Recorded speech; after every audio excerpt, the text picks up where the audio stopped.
नमस्कार दोस्तों, Ram computer infotech के यूट्यूब चैनल में आपका फिर से स्वागत है। दोस्तों आज का हमारा वीडियो है 35 महत्वपूर्ण प्रश्नों का, जो कि RCIT के पेपर से संबंधित है, जो कि कल एग्जाम जो हो रहा है 30 सितंबर को, इसके महत्वपूर्ण क्वेश्चंस मैं आपके सामने लेके आ रहा हूँ। दोस्तों समझो, अगर आपको ये 35 क्वेश्चन आ गए हैं तो आप पेपर पास कर लेंगे। तो दोस्तों एक एक क्वेश्चन को ध्यान से पढ़ना और उनका जवाब आप देते रहना। दोस्तों यदि आपने अभी तक हमारे चैनल को सब्सक्राइब नहीं किया तो प्लीज़ सब्सक्राइब जरूर कर लें और बेल बटन पर भी क्लिक कर लें, ताकि हम आने वाले वीडियो जैसे इनके आंसर कीज, रिजल्ट और भी कई महत्वपूर्ण जानकारियां गवर्नमेंट जॉब से संबंधित आदि आपको पहुंचाते रहें। दोस्तों आज का हमारा पहला क्वेश्चन है, किस एप्लीकेशन सॉफ्टवेयर को आमतौर पर PDF फाइल देखने के लिए प्रयोग किया जाता है? और इसके ऑप्शन है Microsoft outlook, adobe reader, Microsoft firewall या फिर फेसबुक। दोस्तों हर क्वेश्चन में आपको 5 सेकंड का टाइम मिलेगा। 5 सेकंड के टाइम में आपको इसका जवाब देना होगा। आप हमें कमेंट भी इसके जवाब कर सकते हो।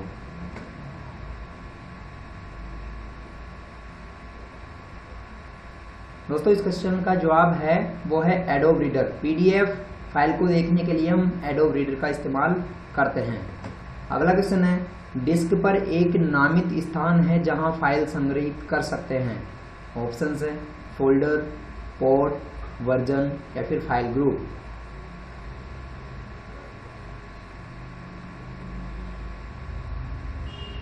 और इसका सही जवाब है ए अर्थात फोल्डर। अगला क्वेश्चन है, वाईमैक्स का पूर्ण नाम क्या है? ए ऑप्शन है world wide maximum, B option है world wide interoperability for microwave access, C है वाईफाई मैक्सिमम और डी है वर्ल्ड इंफॉर्मेशन इन मैक्सिमम।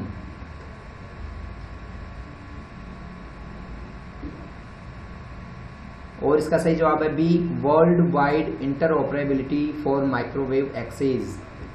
अगला क्वेश्चन है, एक लाइट सेंसिंग डिवाइस जो कि प्रिंटेड टेक्स्ट तथा ग्राफिक्स को पढ़कर उसे ऐसे रूप में बदलता है जिसे कंप्यूटर द्वारा प्रोसेस किया जा सके, उसे कहते हैं। ऑप्शंस है optical reader, B barcode scanner, C plotter और डी ऑप्टिकल स्कैनर।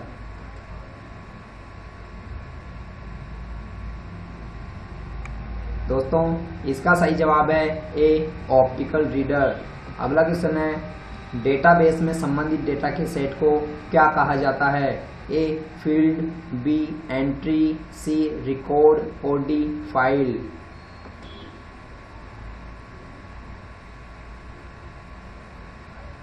दोस्तों इसका सही जवाब है रिकॉर्ड। डेटाबेस में संबंधित डेटा के सेट को रिकॉर्ड कहा जाता है।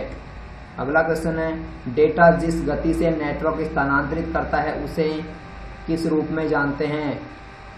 ए बैंडविड्थ, बी कंप्रेशन, सी प्रोसेसर, डी किलोमीटर प्रति घंटा।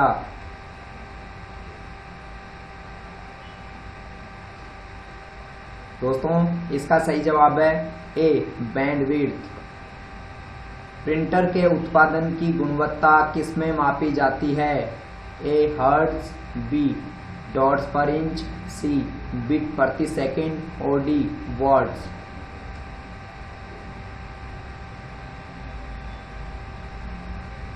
दोस्तों इसका सही जवाब है ए हर्ट्ज। सॉरी, यहाँ पर जो इसका जवाब है, प्रिंटर की उत्पादन की गुणवत्ता बी डॉट्स प्रति इंच में मापी जाती है। हर्ट्ज और गीगाहर्ट्ज की सुपर कंप्यूटर में, जो सुपर कंप्यूटर की गति होती है वो हर्ट्ज और गीगाहर्ट्ज में मापी जाती है।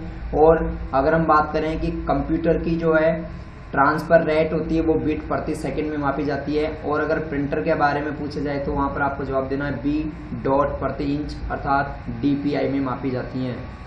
अगला क्वेश्चन है, यहाँ पर एक पाथ आपको दिया गया है। ये जो फाइल पाथ है इसमें एक स्लेश का चिन्ह है जिसे हम बैकवर्ड स्लेश कहते हैं। ये इस पाथ में किसका प्रतिनिधित्व करता है? ऑप्शंस हैं ए उच्च स्तरीय फोल्डर, बी ड्राइव के नाम, सी सब फोल्डर, डी सेपरेट।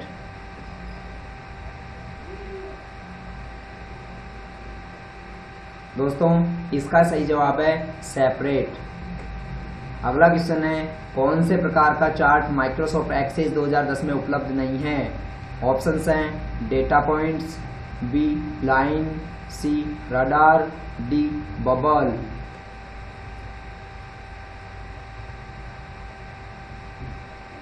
दोस्तों इसका सही जवाब है ए, डेटा पॉइंट। बाकी तीनों चार्ट माइक्रोसॉफ्ट एक्सेल में उपलब्ध होते हैं। अगला क्वेश्चन है, विंडोज 10 किस पर आधारित ऑपरेटिंग सिस्टम है, जबकि MS DOS किस पर आधारित ऑपरेटिंग सिस्टम है। ऑप्शंस हैं ग्राफिकल यूजर इंटरफेस और command line interface, B system software और एप्लीकेशन सॉफ्टवेयर, सी इनपुट व आउटपुट, डी इनमें से कोई नहीं। दोस्तों आपको इसका जवाब देना है।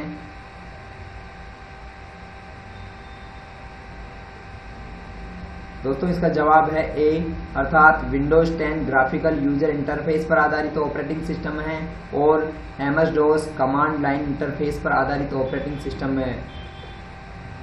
अगला क्वेश्चन है, छोटे चित्र जो कि फाइल, फोल्डर और कार्यक्रमों का प्रतिनिधित्व करते हैं। A user, B control, C icon व डी डिस्प्ले।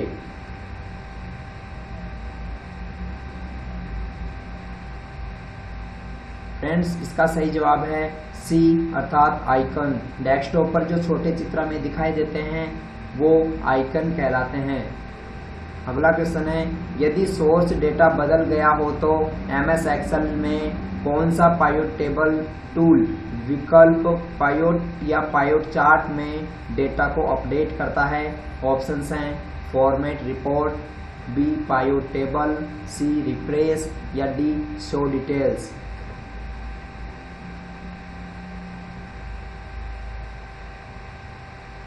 मित्रों इसका सही जवाब है सी रिफ्रेश। अगला क्वेश्चन है, अगर कोई कंप्यूटर चालू है लेकिन सिस्टम रीसेट पर प्रतिक्रिया नहीं देता हो तो आमतौर पर यह क्या कहा जाता है। A dead, B hang, C incentive, D उपरोक्त में से कोई नहीं।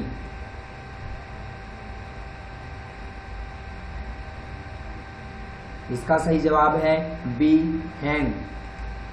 अगला क्वेश्चन है, एक फोल्डर है जो आपके द्वारा हटाए गए फाइलों और फोल्डरों के लिए अस्थायी संग्रहण प्रदान करता है।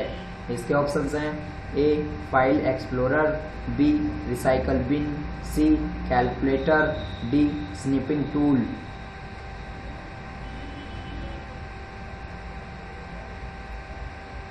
दोस्तों इसका सही जवाब है रिसाइकल बिन। आपके द्वारा डिलीट की गई फाइलें रिसाइकल बिन में स्टोर होती हैं। यदि आपको यहां से फाइलों को वापस प्राप्त करना है तो आप इसे रिस्टोर कर सकते हैं।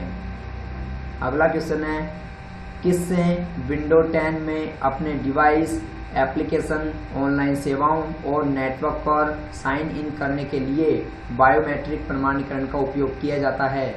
ऑप्शंस हैं Windows bye, Windows hello, Windows bio, Windows computer.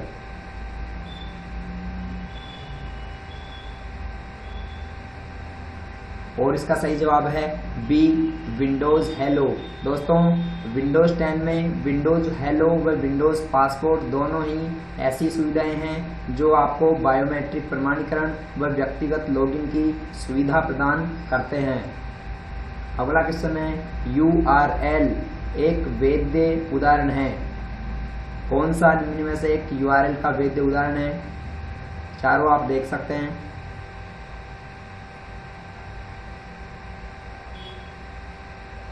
दोस्तों ऑप्शन बी सही है, यह एक URL का उदाहरण है, जबकि ऑप्शन ए एक IP एड्रेस की तरह दिखने वाला है, परंतु ये IP एड्रेस नहीं है क्योंकि इसके बीच में कोलन का चिन्ह लगा हुआ है। और दोस्तों यदि यहाँ पर पूछ ले जाए कि URL का पूरा नाम क्या होता है तो आपको बताना है यूनिफॉर्म रिसोर्स लोकेटर।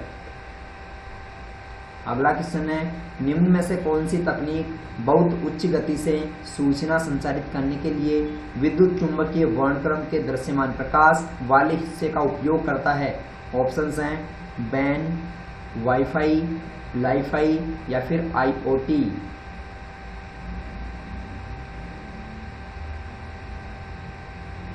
दोस्तों इसका सही जवाब जो है वो है लाईफाई। अगला क्वेश्चन है, MS एक्सेस में डिफ़ॉल्ट डेटा प्रकार है। ऑप्शन है नंबर, करेंसी, टेक्स्ट या फिर यस और नो।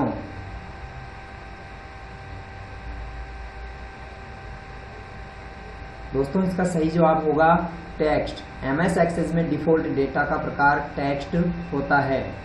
अगला क्वेश्चन है, एक नेटवर्क या इंटरनेट के माध्यम से आपके कंप्यूटर तक पहुंच प्राप्त करते हैं और हैकर्स या दुर्भावनापूर्ण सॉफ्टवेयर को रोकने के लिए मदद करता है। एक ऐसा प्रोग्राम या फिर हार्डवेयर जो नेटवर्क या इंटरनेट के माध्यम से आपके कंप्यूटर तक जो पहुंचता है उन्हें रोकते हैं, जैसे कि हैकर्स और दुर्भावनापूर्ण सॉफ्टवेयर को रोकने में आपकी मदद करता है।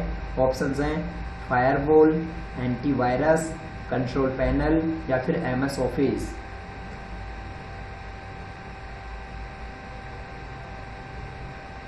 दोस्तों इसका सही जवाब होगा फायरवॉल। अगला क्वेश्चन है, कंट्रोल पैनल में पाया गया एक विकल्प स्क्रीन रेजुलेशन और फॉन्ट को बदलने के लिए उपयोग किया जाता है। ऑप्शंस हैं appearance and personalization, B system, C user accounts और डी उपरोक्त में से कोई नहीं।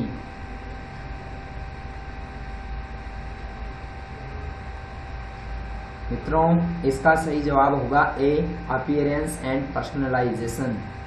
अगला क्वेश्चन है, वर्तमान विंडो को रिफ्रेश करने के लिए किस फंक्शन कुंजी का प्रयोग किया जाता है।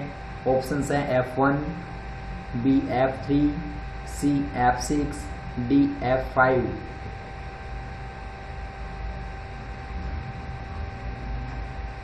दोस्तों इसका सही जवाब होगा F5। अगला क्वेश्चन है, रैम से अधिकतर उपयोग की गई जानकारी को स्टोर करने के लिए कौन सी मेमोरी का प्रयोग किया जाता है। ऑप्शंस हैं कैश मेमोरी, मुख्य मेमोरी, रजिस्टर मेमोरी या फिर रोम।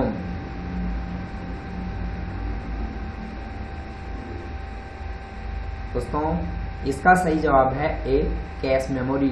रैम के द्वारा अधिकतर उपयोग की जाने वाली जानकारी को कैश मेमोरी स्टोर करता है। अगला क्वेश्चन है, VoIP का पूरा नाम क्या होता है। A voice over internet protocol, B vehicle over internet protocol, C video over internet provider और डी उपरोक्त में से कोई भी नहीं।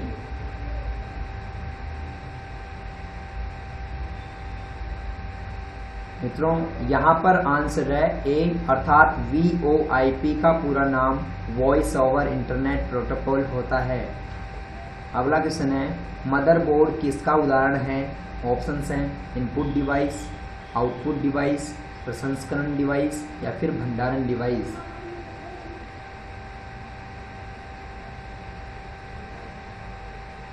मित्रों इसका सही जवाब होगा प्रसंस्करण डिवाइस। मदरबोर्ड एक प्रसंस्करण डिवाइस का उदाहरण होता है। अगला क्वेश्चन है, विंडोज 10 में कंप्यूटर पर प्रत्येक सेटिंग तक पूर्ण पहुंच कौन से उपयोगकर्ता अकाउंट रखता है। ऑप्शन है standard, B administrator, C and और डी जनरल। दोस्तों जो विंडोज में यूजर अकाउंट्स होते हैं वे दो प्रकार के होते हैं। एक होता है एडमिनिस्ट्रेटर अकाउंट, दूसरा होता है स्टैंडर्ड अकाउंट। अगर ऐसा क्वेश्चन आ जाए कि विंडोज में कितने प्रकार के यूजर अकाउंट होते हैं तो आपको वहाँ पर जवाब देना है दो प्रकार के, वो हैं एक एडमिनिस्ट्रेटर और दूसरा स्टैंडर्ड। तो दोस्तों अभी आपको इसका जवाब देना है कि ऐसा कौन सा यूजर है या फिर कौन सा यूजर अकाउंट है जो सेटिंग्स तक पूर्ण पहुँच में करने में जो है उपयोगकर्ता अकाउंट रखता है। इसके ऑप्शंस हैं स्टैंडर्ड, एडमिनिस्ट्रेटर एंड व जनरल।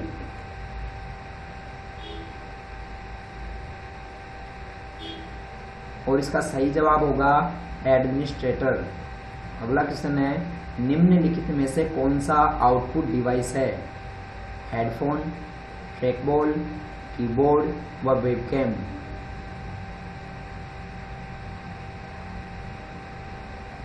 दोस्तों हेडफोन एक आउटपुट डिवाइस का उदाहरण है, बाकी सब ट्रैकबॉल, कीबोर्ड और वेबकैम इनपुट डिवाइस के उदाहरण हैं। एक ऐसी कुंजी जो कि फंक्शन को चालू या बंद करती है उसे कौन सी कुंजी कहा जाता है। A power, B toggle, C control व डी उपरोक्त में से कोई नहीं।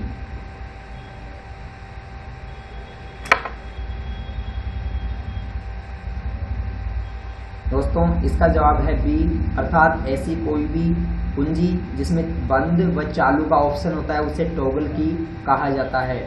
अगला क्वेश्चन है, कंट्रोल पैनल में पाया गया विकल्प स्क्रीन रेजुलेशन और फॉन्ट को बदलने के लिए उपयोग किया जाता है।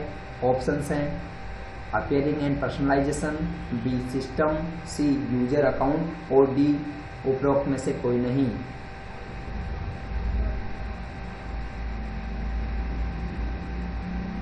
दोस्तों इसका सही जवाब होगा अपीयरेंस एंड पर्सनलाइजेशन। अगला क्वेश्चन है जिसे rcit@vmou.ac.in में अवसर प्राप्तकर्ता का उपयोगकर्ता नाम कहा जाता है। कौन सा इसमें एक मेल आईडी यहाँ पर दिया गया है, इसमें कौन सा एक प्राप्तकर्ता का उपयोगकर्ता नाम कहा जाता है? ऑप्शंस हैं ए vmou, बी .ac, सी rSCIT और डी .in।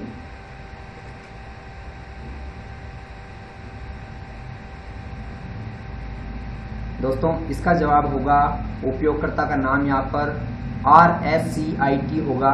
एक ऑप्शन में गलती हुई है, vmou ना होके यहाँ पर प्राप्तकर्ता का नाम rSCIT होगा, क्योंकि दोस्तों एक ईमेल आईडी में @ से पहले rSCIT जो दे रखा है ये यूजर का नाम होता है और बाद वाला डोमेन नेम होता है। तो यहाँ पर इसका जवाब होगा सी rSCIT। अगला क्वेश्चन है खोज इंजन से कौन सी प्रक्रिया संबंधित है? अर्थात खोज इंजन अर्थात जो सर्च इंजन है उससे कौन सी प्रक्रिया संबंधित है? ऑप्शंस है वेब क्राउलिंग, इंडेक्सिंग और खोज, बी बायो टेबल, मैक्रो और मेल मर्ज, सी URL, IP और मैक पता और डी उपरोक्त में से कोई भी नहीं। दोस्तों चारों में से आपको जवाब देना है और यहाँ पर जो सर्च इंजन के बारे में प्रतिक्रिया है या फिर प्रक्रिया जो है वो है ए वेब क्राउलिंग, इंडेक्सिंग और खोज। अगला क्वेश्चन है एक एप्लीकेशन प्रोग्राम है जिसको हम PDF फाइलों को देखने और पढ़ने के लिए प्रयोग में लेते हैं। ऑप्शंस हैं Adobe reader, B VLC player, C compiler और डी कैलकुलेटर।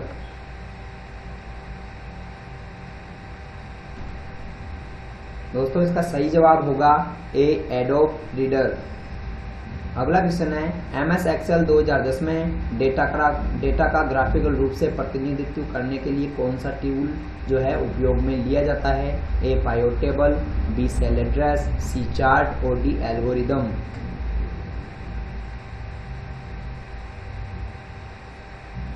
मित्रों MS Excel में डेटा को ग्राफिकल रूप से देखने के लिए चार्ट का इस्तेमाल किया जाता है। अगला क्वेश्चन है ऑनलाइन खरीदारी करते समय जो आपके लेन देन को सुरक्षित बनाता है वो कौन है? ए OTP, बी PDF, सी G2G और डी उपरोक्त में से कोई नहीं।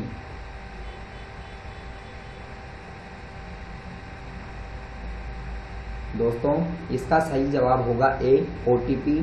OTP का पूरा नाम होता है वन टाइम पासवर्ड। अगला क्वेश्चन है टेलीफोन लाइन पर डिजिटल डेटा भेजने के लिए किसका उपयोग किया जाता है?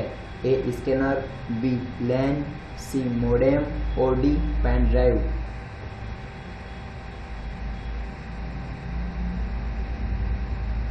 मित्रों इसका सही जवाब होगा यहाँ पर मोडेम। यहाँ पर भी बी ऑप्शन जो है ये गलत दिया हुआ है, यहाँ पर आपको इसका आंसर मोडेम मानना है। टेलीफोन लाइन पर डिजिटल डेटा भेजने के लिए हम मोडेम का इस्तेमाल करते हैं और यहाँ पर ऑप्शन सी रहेगा। कुछ ऑप्शंस में गलती हुई है तो इसके लिए हमें क्षमा चाहिए। और दोस्तों यहाँ पर जो है आपको अगर एग्जाम में क्वेश्चन आए कि टेलीफोन लाइन पर डिजिटल डेटा भेजने के लिए किसका प्रयोग किया जाता है तो वहाँ पर आपका आंसर सी मोडेम रखना है। अगला क्वेश्चन है MS Excel 2010 में Shift+F3 का प्रयोग क्यों किया जाता है? एक छवि डालने के लिए, एक नई शीट खोलने के लिए, मौजूदा शीट को सेव करने के लिए या फिर फंक्शन को सम्मिलित करने के लिए। और दोस्तों इसका जवाब होगा यहाँ पर Shift+F3 का इस्तेमाल फंक्शन को सम्मिलित एक नया फंक्शन लेने के लिए किया जाता है। तो आप यहाँ पर आपका ऑप्शन वो है वो डी होगा। अगर एग्जाम में पूछा जाए कि Shift+F3 का इस्तेमाल क्यों करते हैं तो आपको वहाँ पर जवाब देना है नया फंक्शन इंसर्ट करने के लिए। दोस्तों आपने ये वीडियो देखा, अगर आपको अच्छा लगा हो तो लाइक कर दीजिए और शेयर कर दीजिए अपने दोस्तों के साथ। और हमारा लक्ष्य है दोस्तों बेटी बचाओ बेटी पढ़ाओ। जय हिंद जय भारत।